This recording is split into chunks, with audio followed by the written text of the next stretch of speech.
Hey, let's have a look at arguments from people who say climate change isn't real, it doesn't really exist. And one of the arguments people bring up that is that the models for climate aren't really good. They are like not working well and so on. They're not precise and stuff like this.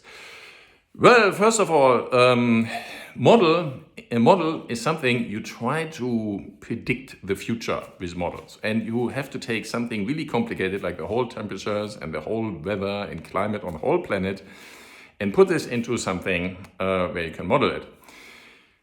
That has been going on since in the 1980s. And if you look at models there, these models were predicting the future and the development really quite well. And also like at the 1980s, the computing power we had available was much less than today.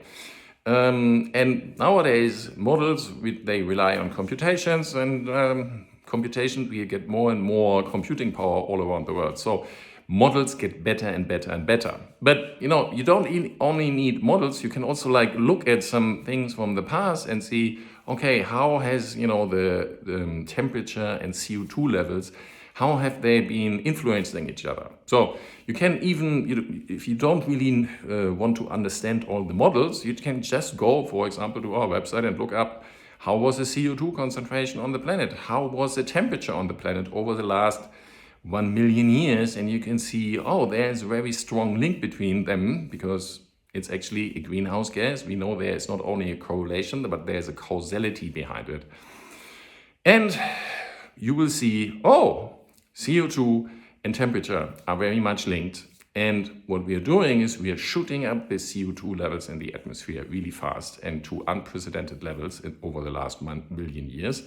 And that's going to have very dramatic effects. Do we know exactly where we are in like 50 or 100 years? No, we don't know this exactly. We only know that the temperature on the whole planet are going to go up. And you might have heard figures like, 1.5 degrees, 2 degrees, or something like this in the year 2100. It is probably going to be much higher than that because newer models are also predicting like 3 degrees and so on. And there's also a risk that we go to much higher temperatures as well. So predicting exactly where we are in something like 50, 70 or 200 years is sort of a science, it's an art, but we have to do something about this because we know it's going in the wrong direction. So we have to do something about this. You can start by following this channel.